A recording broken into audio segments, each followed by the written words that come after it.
Hello, all you coin aficionados out there, and welcome to DC Coin World International Coin Channel. Today we have the 1952 Franklin half dollar from the United States of America.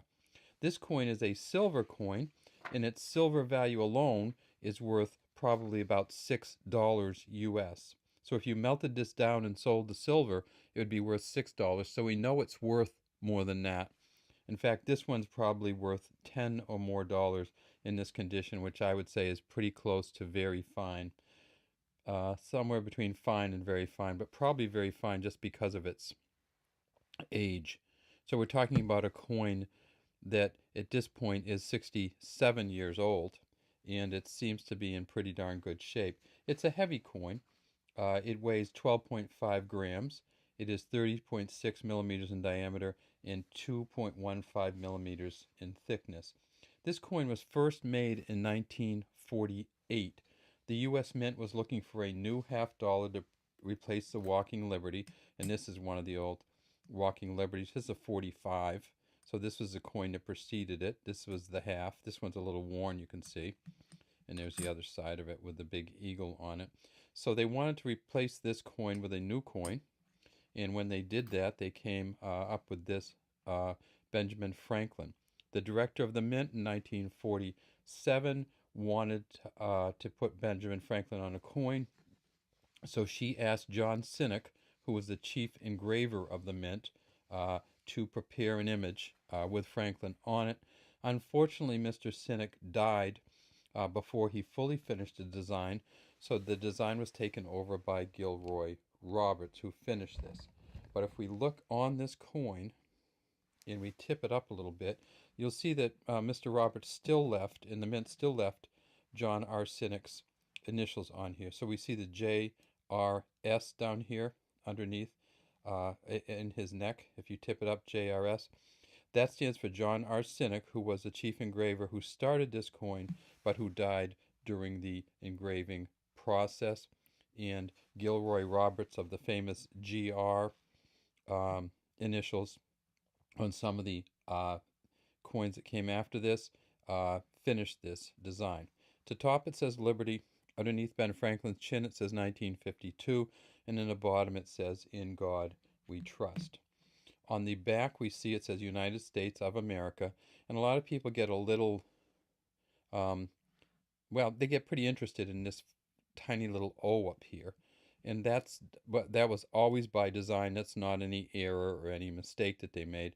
They just put a tiny little O in the of, and it makes for a kind of interesting roll across the top there.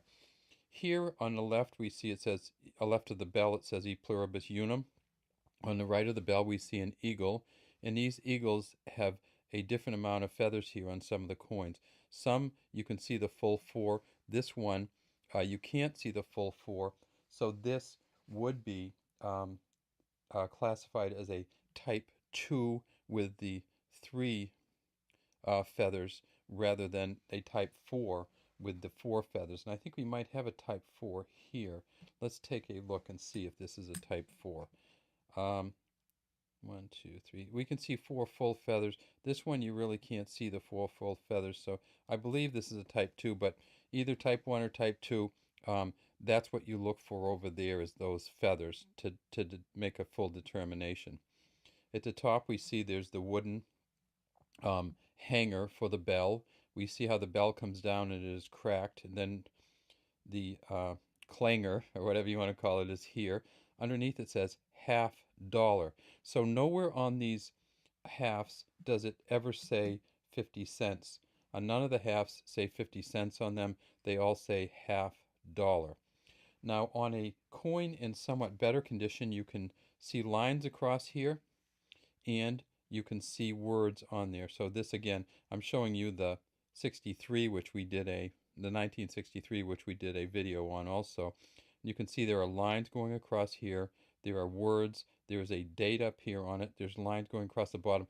On this coin, I'm going to re-evaluate my condition on this coin after looking at it closely. This is probably not, in no way is this a very fine. It's probably a fine or less, just because it just doesn't have the lines and the words on it. So the front looks very good. This is one of those coins where the front seems to be less worn than the back, but we're going to have to go with the whole coin if we're going to evaluate it. So this is probably back down to good to very good for this one. All right, in 1952, they made, and oh, we need to see where it came from. And that's up here. And we can see there's a little D here. It's a little filled, but that's just from where. That's not any kind of error. This is from the Denver Mint, so that's why we have the D here. In 1952, at the Denver Mint, they made 25.395 million of these, so they made a huge number. At the Philly Mint, they made 21 million, and at the San Francisco Mint, they made 5.5 million. So they made these at all three mints, and they made a proof version also. They made 81, almost 82,000 proof coins. So this is one of the coins that they minted it at all three mints in 1952. And the San Francisco Mint wasn't just a proof coin mint, it was a regular mint which minted 5.5 million of these. But of course, this is the Denver Mint here. We go back to the front, and we see that when you look at these coins, there are certain varieties that you might be able to find. And one of those is you may get some doubling up. Sometimes it's down here on the god. Sometimes there's some. I've seen one where the date is a little mixed up, but this date is very clear, and you can see kind of a stylized date here. Sometimes you see a little doubling up on the god, and that's a very valuable coin. And then on the back here, we don't see a whole lot of errors in these coins, at least not that many recognized error varieties. All right, that's all we have today from the DC Coin World International Coin Channel. Thanks for watching our channel, and we'd love to have you subscribe to our channel and leave any comments you might have in the comments section.